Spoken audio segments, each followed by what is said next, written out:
बरं. मग आता झालं असं, की वशिष्ठ ऋषी यांचा आधी आश्रम होता एका जंगलामध्ये. ठीक आहे. कुठे होता? जंगलामध्ये. आणि असा छोटा आश्रम पण नाही. असा 100 एकर जमिनीवरती त्यांचा खूप मोठा आश्रम. आणि तुम्ही त्या आश्रमाला कन्सिडर करू शकता लाइक अ युनिव्हर्सिटी.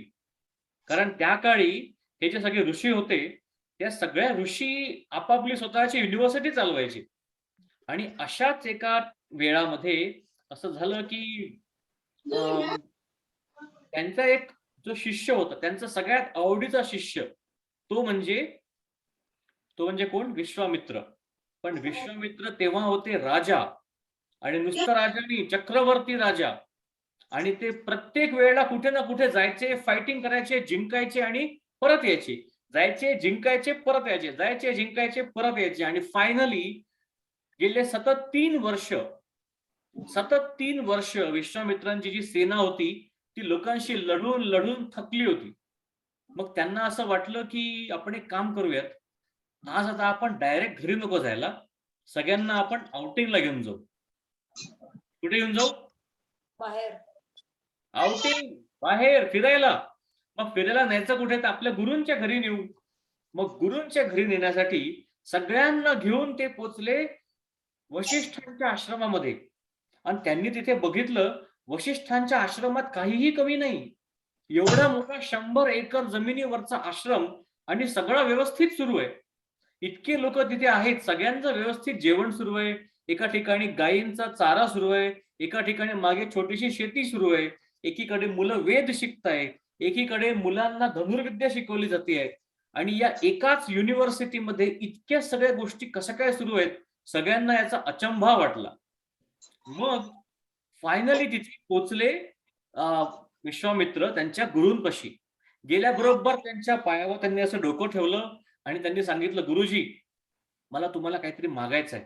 मागू का जरा?" गुरुजी म्हणाले, "शुअर, तुला जे हवं ते द्यायला तयार आहे." ते म्हणाले, "मला ना माझे जे सगळे सोल्जर्स आहेत ना, माझे सगळे शिपाई, ते खूप दमले आहेत. आम्ही आत्तापर्यंत कधी एक भाकरी, कधी अर्धी भाकरी असंच आम्ही जेवलोय गेली 3 वर्ष. कोणालाही पोटभर जेवायला पण नाही मिळालं. तर मला माहिती आहे तुमचा आश्रम तर असा जंगलामध्ये आहे. खूप काही नाही, पण आम्हाला चांगलं जेवायला घाला." आणि मग वशिष्ठ म्हणाले, की "तुला काय हवं तू मला सांग. मी तुला सगळं द्यायला तयार आहे." मग त्यांनी जाऊन विचारलं आणि त्या शिपायांनी जे म्हटलं ती पूर्ण यादी यांना दिली. मग ते म्हणाले, "ठीक आहे, तू एक काम कर. तू अर्ध्या तासांनी सगळ्यांना इथे जेवायला बोलव." किती? अर्ध्या तासांनी? एवढं लवकर? इतके लवकर तर स्विगी पण डिलिव्हर करत नाही. आमच्या बंगलोरला तर झोमॅटोचे लोक एक तास आणतात डिलिव्हरी आणायला. आणि एवढ्या सगळ्या लोकांचं जेवण अर्ध्या तासात तयार. मग त्यांनी काही तेव्हा बोललं नाही. फक्त म्हणाले, "बघू काय होतंय." अर्ध्या तासांनी पूर्णच्या पूर्ण सेना जाऊन पोहोचली आणि त्यांच्यासाठी पूर्ण बफे तयार.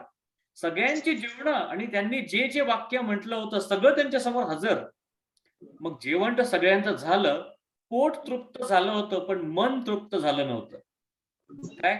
पोट तृप्त झालं होतं, पण मन तृप्त झालं नव्हतं. म्हणून विश्वामित्र ऋषी हळूच जाऊन त्यांना विचारलं, "गुरुजी, तुमचं सिक्रेट काय आहे? इतक्या लोकं तुम्ही कसं काय केलं?" मग वशिष्ठ म्हणाले, "come here, I will show you." मग त्याला मागे घेऊन गेले आणि मागे होती कामधेनू. कोण होती? कामधेनू. कामधेनू. आणि कामधेनू. कामधेनू म्हणजे ती अशी गाय असते आणि तुम्ही त्या गायीला जे मागाल ते तुम्हाला मिळेल, लगेच मिळेल. मग त्यावेळी मनामध्ये उत्पन्न झाला. कामधेनूला बघून मनामध्ये काम उत्पन्न झाला. आपण लास्ट वीक बोललो होतो ना, शत्रुघ्नाचं डिस्कशन करताना मंगळवारच्या सेशनमध्ये, की कसं काम झालं तर त्यातनं लोभ होतो आणि नाही झालं तर त्यातनं अँगर तयार होतो. मग त्यांनी लगेच विचारलं, "गुरुजी, इतकी चांगली ही गाय आहे, ही तुमच्या आश्रमात काय करते? एक काम करा, तुम्ही ही गाय मला द्या. मी ही माझ्या पूर्ण राज्यात घेऊन जातो आणि मी या गायीमुळे सगळ्यांचं पालन-पोषण करू शकतो." पण त्याच्या या गोड-गोड वाक्यांच्या मागे लपलेली जी अभिलाषा होती, ती गुरूंना अशी सरळ दिसली. गुरु म्हणाले, "नो, तुला नाही मिळणार आहे, तुला काय करायचंय कर, देणार नाही.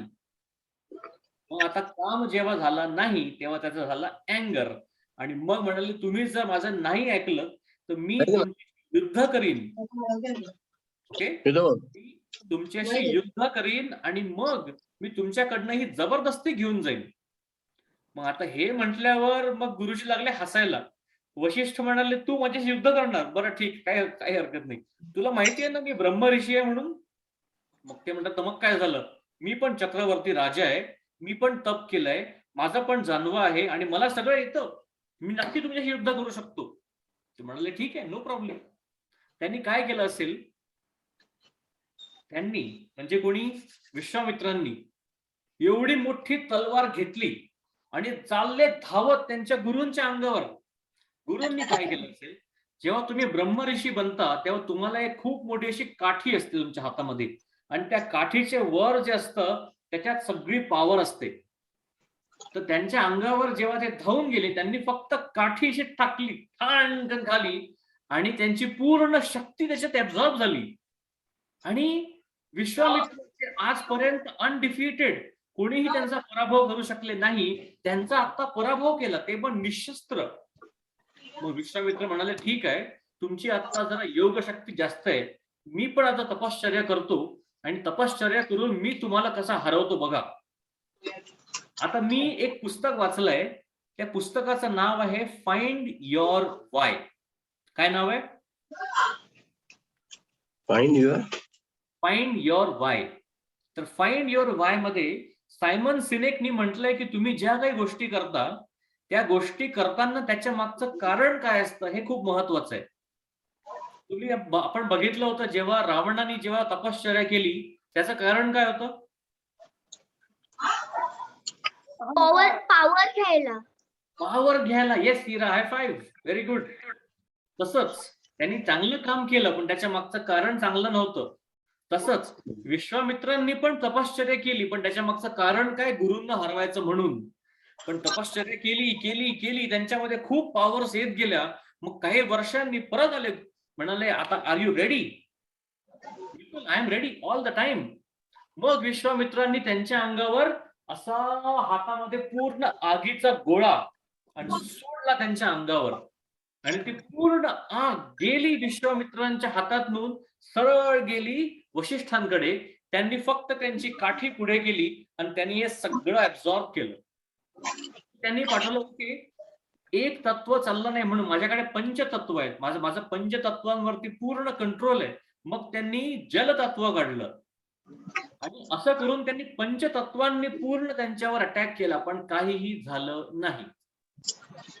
मग शेवटी त्यांनी सांगितलं गुरुजी मी तुमच्या मागे पूर्ण आता शरणागती आहे आणि मलाच माझ्या मनाची लाज वाटायला लागली आहे की मी माझ्या गुरूंवरती कसं काय मी अत्याचार करू शकतो, मी माझ्या गुरूंचे कसं भांडण करू शकतो. तर गुरुजी तुम्हीच मला गाईड करा की असं मी काय करावं की ज्याच्यामुळे माझ्या मनातनं हे पाप जाईल. मग आता बघा, मनातली जी इच्छा होती की परत आता तप करायचंय पण त्याच्या मागे इच्छा काय, आपलं मन शुद्ध व्हावं म्हणून. मग त्यांनी तपश्चर्या करायला सुरुवात केली. मग तेव्हा त्यांना वशिष्ठ ऋषींनी गाईड केलं की कसं तपश्चर्या करायची. मग हे गाईड केल्यावर त्यांनी पूर्ण तपश्चर्या करणं सुरू केलं. 1, 2, 3, 10, 15 असे हजारो वर्ष नुसते बसून तपश्चर्या करतायत आणि हळूहळू हळूहळू त्यांचं मन शुद्ध होत गेलं. शुद्ध झाल्यावर एक काहीतरी घडलं. काय घडलं असेल? स्वतः जी पूर्ण आपलं विश्व आहे ना, जसं आता आपल्या ज्ञानेश्वरांनी म्हटलंय, आता विश्वात्मके देवे येणे वाग्यज्ञे तोषावे. मग ते जे विश्वात्मक देव आहे त्या पूर्ण एनर्जीनी यांच्या कानात येऊन एक मंत्र म्हटला आणि तो मंत्र मी तुम्हाला सांगणार आहे. तुम्हाला ऐकायचंय? हो. मोठ्याने सगळ्यांनी हो म्हणा आधी, मग सांगतो. हो. बर, मला एकच हो ऐकू आला पण ठीक आहे, मी अज्युम करतो बाकीच्यांनी पण हो म्हटलं असेल. हा ओके बर. मंत्र असा आहे, ओम भूर्भुवः स्वः ओम भूर्भुवः स्वः तत्सवितुर्वरेण्यं तत्सवितुर्वरेण्यं भर्गो देवस्य धीमहि भर्गो देवस्य धीमहि धियो यो नः प्रचोदयात्. धियो यो नः प्रचोदयात्. म्हणून आपल्याला या स्टोरी मधनं काय कळतं की जो गायत्री मंत्र आहे त्या गायत्री मंत्राची सुरुवात कुठून झाली तर ती विश्वमित्रांपासून झाली आणि तो त्यांना कसा प्राप्त झाला तर स्वतः त्यांना युनिव्हर्सनी येऊन त्यांना सांगितलं की तो मंत्र कसा आहे आणि त्याला कसं त्याचा वापर कसा करायचा. मग त्यांना पण आता एक पदवी मिळाली आणि ती पदवी म्हणजे ब्रह्म ऋषी. कुठली पदवी मिळाली? ब्रह्मर्षी. ब्रह्म ऋषी. ब्रह्म ऋषी म्हणजे काय असतं की तुम्ही पूर्ण युनिव्हर्सला कंट्रोल करू शकता. तुम्ही तुमच्याकडे जी स्टिक आहे त्या काठीचा उपयोग करून तुम्ही गोष्टी निर्माण करू शकता. तुम्ही अजून एक गोष्ट ऐकली असेल की कोणीतरी एक प्रतिसृष्टी तयार केली होती. ही गोष्ट तुम्ही ऐकली का? प्रतिसृष्टी कोणी कोणी केलं? आई ब्रह्माने केली होती याच्यामध्ये श्रीकृष्णाच्या ज्या गायी वगैरे होत्या की नाही त्यावेळेला त्यांनी प्रतिसृष्टी तयार केली. 1 वर्ष पूर्ण त्यांनी गायी पळवून दिल्या श्रीकृष्णाच्या सगळ्या. Very good, very good. Yes, प्रतिसृष्टी त्यांनी तेव्हा तयार केली होती कारण ती शक्ती त्यांना दिली आहे परमात्म्याने, ब्रह्माला दिली आहे. क्रिएशनची जी पूर्ण शक्ती आहे ती. मग तसंच आता पण तुम्ही विचार करत असाल की मी यांच्याबद्दल का बोललो. आपण आता सडनली असं दूर का गेलो रामायणापासून. आपण आता परत येणार रामायणामध्ये. रामायणात असं झालं की आता राम लक्ष्मण भरत शत्रुघ्न सगळ्यांचं स्कूल टाइम झालं. टिंग टिंग टिंग टिंग टिंग टिंग टिंग टिंग school time. Get ready, uniform, डब्बा आणि मग हातात दप्तर आणि हे सगळं घेऊन गेले शाळेत. पण त्या काळची शाळा थोडीशी जरा वेगळी होती कारण तेव्हा ते जायचे गुरुकुलामध्ये आणि गुरुकुलमध्ये गेल्यावर रामचरित मानसमध्ये असं सांगितलंय की रामाकडे सगळ्या विद्या आल्या आणि ते पण स्वल्प काळामध्ये. खूप छोट्या काळात असं अजिबात नाही पडलं की राम बसून मॅथमॅटिक्सची प्रॅक्टिस करतायत जमत नाहीये. राम मॅथ्सच जमत नाही, प्रॉब्लेम आहे. असं काही नाही झालं कारण ज्यांच्यापासून सगळ्या विद्या निघाल्या आहेत त्यांच्याकडे सगळ्या विद्या पटपट पटपट आल्या. मग एव्हरी डे त्यांचा दिनचर्या कशी असायची ते पण त्यांनी सांगितलं. मग त्या काळी दिनचर्या अशी असायची, हिरा, दिनचर्या म्हणजे regular schedule, day to day schedule. Okay, तर त्या काळचं कसं असायचं की या पूर्ण जो पूर्ण गुरुकुल आहे तिथे जी जी मुलं राहत आहेत त्यांचे सगळ्या गोष्टी त्यांनी स्वतः करायच्या असतात. त्याला म्हणतात स्वावलंबन. मग त्यांना स्वावलंबनाची सुरुवात लहानपणापासून. मग काय करायचं, सकाळी उठायचं 4:30 वाजता किंवा 5 वाजता. उठल्यावर पूर्ण जो त्यांचा गुरुकुल आहे ते झाडून काढायचं. मग त्यांच्याकडे जे पाण्याचे मटके असतात नदीवर जाऊन ते पूर्ण पाण्याचे मटके भरून आणायचे. तोपर्यंत एक्सरसाइज पण होतो ऑटोमॅटिकली सगळ्या मुलांचं. मग मुलांनी त्याच नदीवर जाऊन आंघोळ करायची आणि परत यायचं आणि सकाळी 6 वाजतापासून ते संध्याकाळी 4 ते 5 वाजेपर्यंत पूर्ण क्लासेस अटेंड करायचे. आणि त्यांच्यापैकीच काही मुलांनी जेवण पण बनवायचं. त्यांच्यापैकीच काही मुलांनी ती जी पूर्ण गुरुकुल आहे त्याची सुरक्षा बघायची.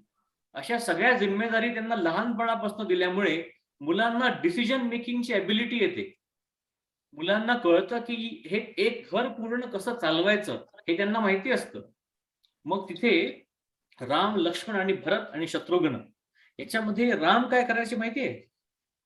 राम सगळ्यांना घेऊन बसायचे संध्याकाळी, त्यांच्या तिन्ही भावांना आणि त्यांच्या मित्रांना सगळ्यांना गोष्टी सांगायचे. पुराणातल्या सगळ्यांना गोष्टी सांगायचे की आतापर्यंत काय झालं आहे, वेदांचा अर्थ काय आहे, या गोष्टींवर चर्चा. आणि मग पूर्ण एज्युकेशन कंप्लीट करून सगळी मुलं आपापल्या त्यांच्या घरी गेली. पण आता तुम्हाला असं वाटत असेल की राम म्हणजे फारच अगदी सरळ मुलगा, अजिबात त्यांनी कधी खोडकरपणा केला नाही. कारण जसं कृष्णाच्या बालपणीच्या कथा कितीतरी कथा आहेत, हो ना, कृष्णाचं बालपण तर किती गौरवमय आहे त्यांचं बालमन. पण रामाच्या तशा कथा ऐकायला मिळत नाही की रामाने कुठल्या तरी राक्षसाला मारलं असेल किंवा रामाने असा कुठला तरी पूर्ण पर्वत उचलला असेल करंगळीवर. अशा कुठल्याही कथा नाही आहेत रामाच्या. कारण रामाच्या जन्म झाल्यापासून रावणाला मारेपर्यंत त्यांची आयडेंटिटी काय होती? ह्युमन बिईंग, नॉर्मल माणूस, देव माणूस नाही. पण त्यांनी एक गोष्ट मात्र केलेली, त्यांच्या सगळ्या Ira, you should listen to this but don't follow this. एकदा काय झालेलं, आता तेव्हा राम असतील जवळपास 10 वर्षांचे. 10 वर्षांचे असताना दुपारी 12 वाजले तरी जेवायला घरी नाही आले. म्हणून कौशल्य त्यांना शोधत निघाली. पूर्ण राजवाडा बघितला, कुठेही नाही. मग निघाली अयोध्येत गेली स्वतः फिरायला, बघायला. बघता बघता तिने बघितलं एका छोट्याशा गल्लीमध्ये 4 बकेट्स होत्या. काय होत्या? बकेट्स. आणि त्या बकेट्स मध्ये होती माती, धूळ. आणि त्या 4 बकेट्सच्या समोर बसले होते 4 राजकुमार. आणि त्यांची शर्यत काय की ही बकेट आपल्या अंगावर उलटी करायची आणि जो सगळ्यात जास्त धुळीने माखला असेल तो जिंकला, असा त्यांचा गेम. आणि मग कौशल्याला बघितल्या बरोबर सगळ्या राजकुमारांनी काय केलं असेल, हातात बकेट उलटी आणि पळत सुटले. त्यांच्या मागे मागे कौशल्य पण पळत सुटली. आणि तेवढं सगळं केल्यावर राम येऊन पोचले त्यांच्या महालामध्ये आणि तिथे होते दशरथ. आता आजकालचे जे डॅडी असतात माझ्यासारखे, आणि आता जर इरा अशी पूर्ण धुळीने माखलेली आली तर काय म्हणेल कोणी पण, इरू इरू तू काय केलंय, जा आधी अंघोळ कर. पण दशरथ राजांनी काय केलं असेल, ओ माझा राम आला, ये पटकन राम माझ्या कडेवर ये. आणि त्यांनी त्या पूर्ण धुळीने माखलेल्या रामाला त्यांनी मिठी मारली आहे आणि दोघही धुळीने माखल्या गेलेले आहेत. त्याच्यामुळे रामाचं जे बालपण होतं त्यामध्ये ही पण एक कथा होती. आता त्यांच्या बालपणामध्ये मग त्यांचा एक आता यावेळी स्टोरी जी असते ना, स्टोरी जेव्हा मूव्ह होते तेव्हा वेगवेगळ्या ठिकाणाहून मूव्ह होते. तर आता गोस्वामी तुलसीदास यांनी काय केलंय, आता स्टोरी होती अयोध्येमध्ये, आता ते घेऊन गेले आहेत स्टोरीला बक्सर मध्ये. कुठे घेऊन गेलेत? बक्सर, BAXAR. मी तुम्हाला दाखवतो मी काय बोलतोय, कशाबद्दल बोलतोय. BAXAR, right? BAXAR हे ऍक्च्युली एक खरोखरचं शहर आहे. It's a real city in India. BUXAR era. Okay. आणि या शहराचं नाव मी का घेतोय, कारण जे विश्वामित्र होते त्या विश्वामित्रांचा याच शहरामध्ये आश्रम होता, बक्सर शहरामध्ये. आणि ते आता या काळचं बक्सर आहे, जे त्या काळचं वेगळंच कुठला तरी स्टेट होतं. पण या बक्सर मध्ये विश्वामित्रांचा आश्रम होता. आणि त्या आश्रमामध्ये त्यांचा प्रॉब्लेम होता की जेव्हा केव्हा ते लोक एखादा यज्ञ करायला सुरुवात करायचे त्यावेळी यज्ञाचा जो धूर निघतो तो धूर बघून सगळीकडनं राक्षस लोक धावत धावत धावत यायचे. काही काही वेळेला तर राक्षस उडत यायचे आणि त्या यज्ञामध्ये टाकायचे हाड, मांस, डुकर, रक्त. एवढंच नाही, धूळ, काही पाणी पण टाकतील. काहीही करून तो यज्ञ मात्र सफल होऊ द्यायचा नाही, असं पूर्ण त्यांनी एक रिपीट चालवलं होतं. मग आता या ठिकाणी रामायणामध्ये आपल्याला असं दिसतं की विश्वामित्र ऋषी आले आहेत अयोध्येमध्ये, रामाला घेऊन गेले आहेत, मग त्यांनी राक्षसांना मारलं आहे. पण ऍक्च्युली तसं नव्हतं, म्हणजे तेवढंच नव्हतं, अजून पण काहीतरी होतं. त्याच्या मागे एक प्लॅन होता. काय होता? काय होता? प्लॅन. आज आपलं ऑडियन्स जरा बोर झालेलं असं दिसतंय मला. कोणी काही बोलायला तयार नाही माझ्यासोबत, असं वाटतंय मी एकटाच बोलतोय स्क्रीन सोबत. प्लॅन होता, प्लॅन, बरोबर, प्लॅन होता. आणि प्लॅन काय होता तुम्हाला सांगतो आता, थांबा. Thank you very much by the way, सगळ्यांनी उत्तम उत्तर दिलेलं आहे. आता समजा हे आहे Ayodhya very good, very happy. त्यांचं स्वतःचं सैन्य आहे, इथे आहे, इथे आहे, आणि ते स्वतःचं रक्षण करायला खूप सक्षम आहे. आणि मग इकडे होतं मिथिला, आणि या मिथिलामध्ये पण जनक राजा होता, आणि जनक राजा पण खूप सक्षम आहे, खूप स्ट्रॉंग आहे. पण या दोघांच्या मध्ये होतं जंगल, खूप मोठं जंगल. आणि या जंगलामध्ये राहायचे सगळे राक्षस. आणि आता असं असतं की जेव्हा आपण एखादी व्यक्ती जेव्हा क्लिनिंगला सुरुवात करते ना, प्रोटेक्शनसाठी, आपण आपल्या घराचंच प्रोटेक्शन बघतो, बरोबर? आपण आपण जसं आपल्या लिफ्टच्या समोर जो एरिया असतो त्याचा काय आपण प्रोटेक्शन बघत नाही. मग तसंच झालं होतं की या सगळ्या राज्यांच्या मध्ये जी मोठी मोठी जंगलं होती, त्या जंगलांमध्ये राहायचे सगळे मोठे मोठे राक्षस. लोकांना कल्पना होती की इथे राक्षस आहेत, पण कोणीही त्याबद्दल काही करायला तयार नव्हतं. मग त्यावेळी सगळ्या ऋषींनी बनवली ती योजना. समजा, ठीक आहे, समजा या दोन राज्यांमध्ये जर आपण लग्नाचं बंधन जोडलं, मग काय होईल? इकडनं लोक इकडे जातील, इकडनं लोक इकडे जातील, रहदारी वाढेल, हायवे बनतील, ढाबे बनतील, रेस्टॉरंट ओपन होतील. तिथे लोक येत आहेत म्हटल्यावरती अजून पण लोक जायला सुरुवात करतील, आणि त्याच्यामुळे हा जो एरिया आहे हा पण सिक्युअर होईल. आणि यांचं एक्झाम्पल बघून बाकी पूर्ण विश्व पण हेच करायला सुरुवात करेल. मग तेव्हा त्या ऋषींनी बघितलं की या एका राज्यामध्ये 4 राजकुमार आहेत, तिकडे दुसऱ्या राज्यामध्ये पण 4 राजकुमारी आहेत. लग्नाची वार्ता येणार आहे लवकरच. इन्व्हिटेशन तुम्हाला सगळ्यांना पोहोचणार आहे. पण त्याच्या आधी काय झालं? त्याच्या आधी इंग्लिशमध्ये खूप छान टर्म आहे, मला इंग्लिश भाषेमध्ये फार इंटरेस्ट आहे, आणि ती टर्म अशी आहे की sometimes our tongue lies heavy on our shoulders. I will repeat, our tongue lies heavy on our shoulders. त्याचा अर्थ असा की आपण खूप वेळेला एक्साइटमेंट मध्ये मोठं काहीतरी बोलून जातो. की समजा आता मला इराणी म्हटलं, डॅडी डॅडी मला एक पुस्तक देशील का डॅडी प्लीज? मग मी अगदी ससा चॉकलेट सारखं विरघळणार, हो ग बाळा, तुला एक पुस्तक काय, तुला 5 पुस्तकं देतो. विरघळला माणूस, आणि 1च्या जागी 5 बोलून गेला. तसंच झालं दशरथ राजांसोबत. एका दिवशी त्यांना खबर मिळाली की विश्वामित्र ऋषी अयोध्येत आले आहेत, आणि आल्यावर त्यांनी सगळ्यात आधी काय केलं असेल, तर आपण फक्त नक्षा बघितलेला मी इथे बनवलेला. माझं ड्रॉइंग तेवढं काही चांगलं नाहीये, तुम्ही माझ्या आईला विचारू शकता, लहानपणापासून त्यांनी बघितले माझे ड्रॉइंग. पण ठीक आहे. तर इथे होती एक खूप मोठी नदी, नदीचं नाव होतं शरयू. त्याच्यामुळे जेव्हा यावेळी ऋषींचं आगमन झालं अयोध्येमध्ये, तेव्हा त्यांनी येऊन आधी या नदीमध्ये आंघोळ केली, आणि मग त्यांनी ती नदी क्रॉस केली. तुम्हाला माहितीये का, हा एक रूल असतो, तुम्ही ज्या कुठल्या तीर्थक्षेत्रात जाल त्या तीर्थक्षेत्रातल्या नदीमध्ये आंघोळ केल्याशिवाय तिथली यात्रा पूर्ण होत नाही. तुम्ही ज्या कुठल्या तीर्थक्षेत्रात जाल नेक्स्ट टाइम, ऍटलिस्ट नदीजवळ जाऊन त्यांचं पाणी चेहऱ्यावर घ्या. त्याचा अर्थ असा असतो की तुम्ही त्या नदीला रिक्वेस्ट करताय की मला या ठिकाणी जायची परवानगी दे.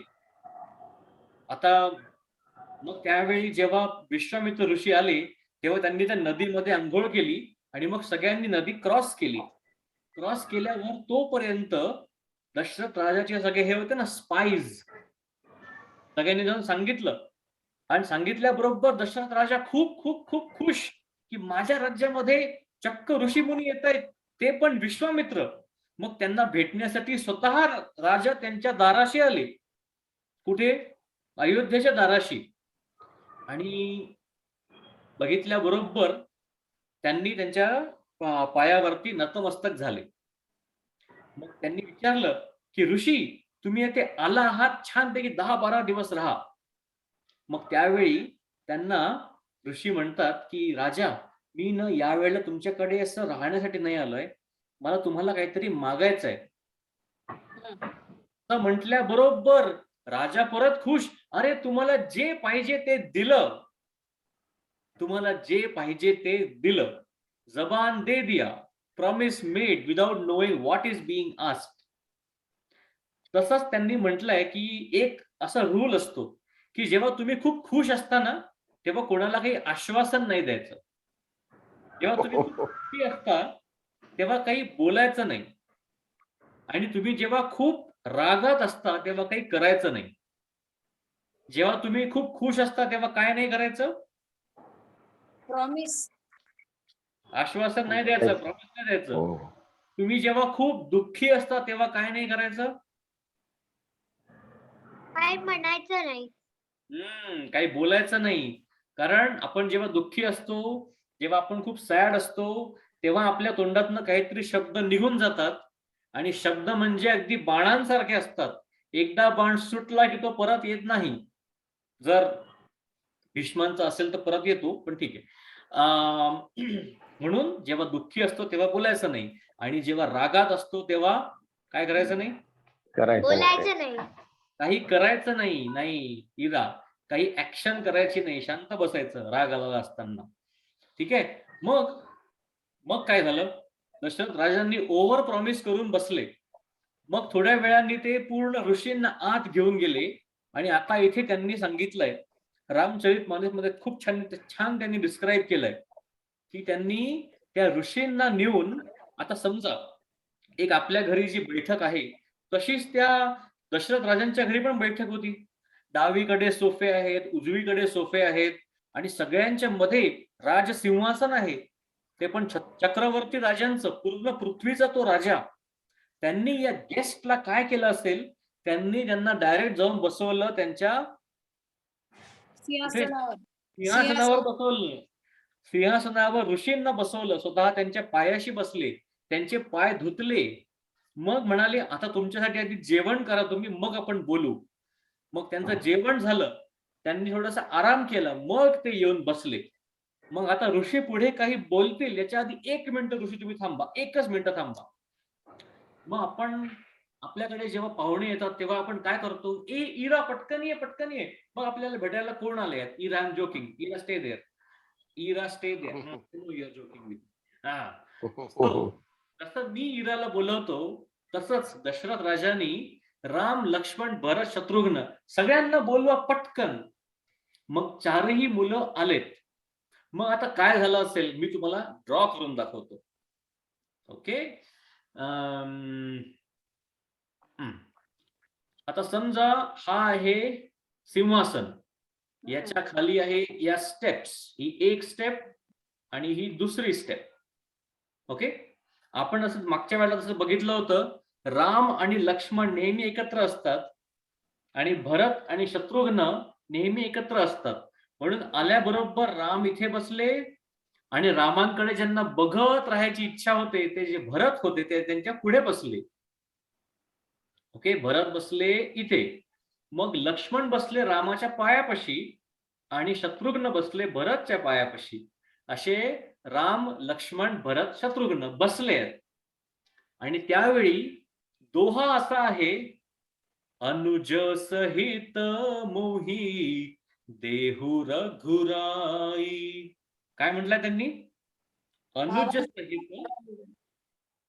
सगळ्यांनी म्हणा, अनुज सहित अनुज सहित मोहे मोहे देहू रघुराई.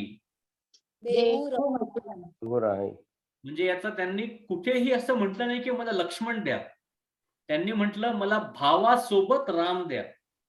पण नॅचरली राम आणि लक्ष्मण या साईडला बसल्यामुळे राम आणि लक्ष्मण दोघ जण त्यांच्या सोबत गेले आणि इकडे भरत आणि शत्रुघ्न कुठे राहिले? अयोध्येमध्ये राहिले. मग त्यांनी विचारलं अनुज सहित मोहे देहू रघुराई म्हटल्याबरोबर दशरथ राजले.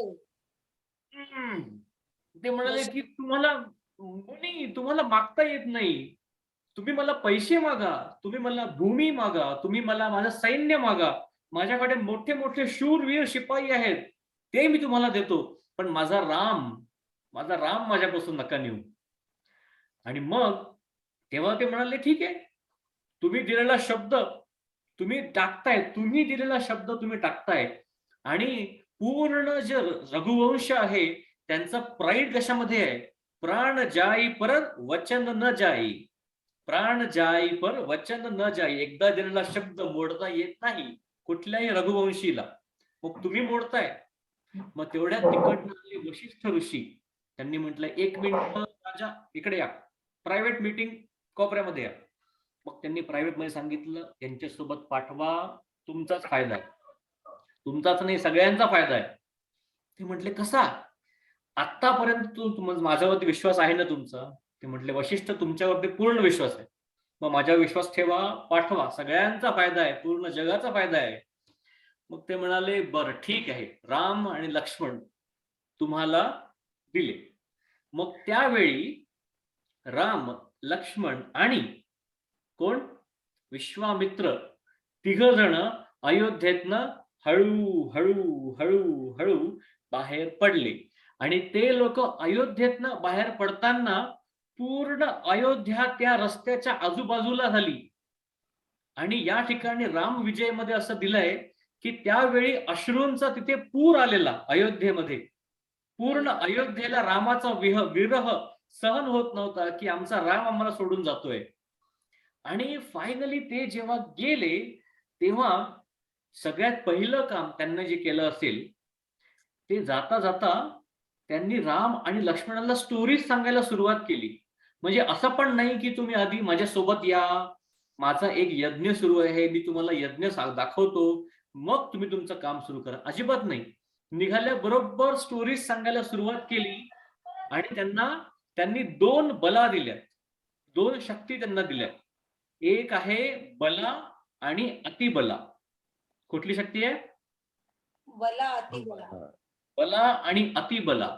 त्याच्यामुळे तुम्हाला भूक पण लागत नाही आणि तुम्हाला तहाने लागत नाही. या 2 शक्ती दिल्यानंतर त्यांनी राम आणि लक्ष्मण दोघांसोबत जायला सुरुवात केली. आणि थोडस दूर पोचलेले आणि जस्ट त्यांनी असा जंगलात प्रवेश केलेला तेवढ्यात पूर्ण जंगल असं असं असं असं असं असं असं हालायला लागलं. पूर्ण जंगल हालायला लागलं. आणि हलणारं जंगल बघून लक्ष्मणने पटकन हात धरला रामाचा. रामजी काय करायचंय? रामजी म्हणाले काही नाही, लक्ष्मण शांत राहा. आणि या पूर्ण जर्नीमध्ये हा त्यांचा फेवरेट डायलॉग आहे, लक्ष्मण शांत राहा.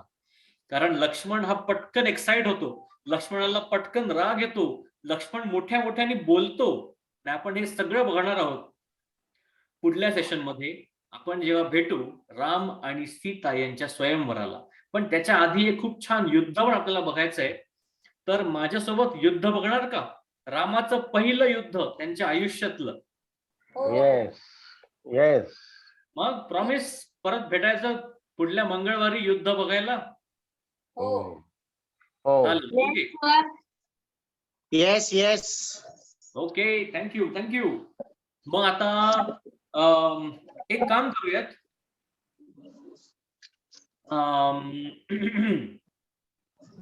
मला एक कुठलं तरी स्तोत्र म्हणायचं होतं, पण कुठलं म्हणावं? Daddy, I can play the song now. स्तोत्रवाला. इला एक सॉन्ग प्ले करायचं. इला यू प्ले द सॉन्ग नाव. ठीक आहे. ती मला गेले 2 आठवड्यापासून विचारते, मला हे गाणं लावायचं आहे.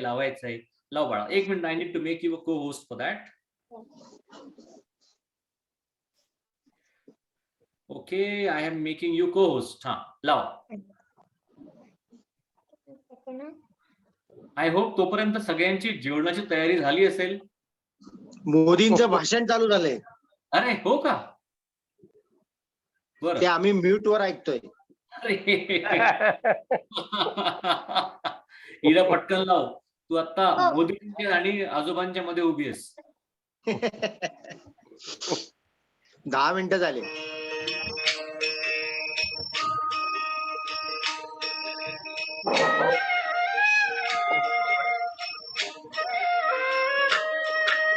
रघुपति राघव राजा राम पतित पावन सीताराम। रघुपति राघव राजा राम पतित पावन सीताराम।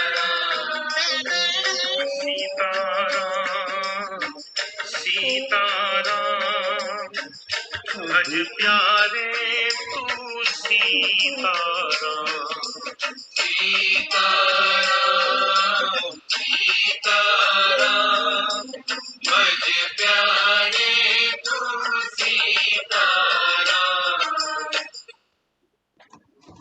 ओके, थँक्यू इरा. व्हेरी गुड इरा, व्हेरी गुड. व्हेरी गुड इरा. तुम्हाला माहितीये का हे गाणं तुम्ही आता कसं ऐकलं? इरा एवढी एक्साइटेड होती की तिने कम्प्युटरवरती रेकॉर्डिंग सुरू केलं, मग तिने ते गाणं वाजवलं, रेकॉर्ड केलं, सेव्ह केलं, मग ते तुम्हाला ती ऐकवते. अरे खूप छान. इरा खूप चांगलं केलं. थँक्यू. बरं, मग आपण आता सगळेजण भेटूयात. मला वाटतं आपण सगळे आता जेवायला सुरुवात करू, पण पाटकर आजी आता मला वाटतं ब्रेकफास्ट करतील, बरोबर आजी? अनन्या पाटकर, तुम्ही युएस मधून जॉईन केलं ना? ते पैठणकर ब्रेकफास्ट वाले अमेरिकेतनं जॉईन होतात ते पैठणकर. पैठणकर, हो हो हो, बरोबर. I got confused. ओके, बरं, सगळ्यांनी आपण आता मग परत भेटूयात मंगळवारी युद्ध आहे, रामाची विद्या आहे आणि खूप काही आहे. परत भेटूयात, तोपर्यंत सगळ्यांनी बाय काळजी करा. Bye bye. एकदा सगळ्यांनी जय श्रीराम Bye. म्हणून करूयात. जय श्रीराम. जय श्रीराम. जय श्रीराम. जय श्रीराम. एक मिनिट 1 2 3. जय जय श्रीराम. श्रीराम. जय Shriram. I am logging out. Okay, bye bye. Bye.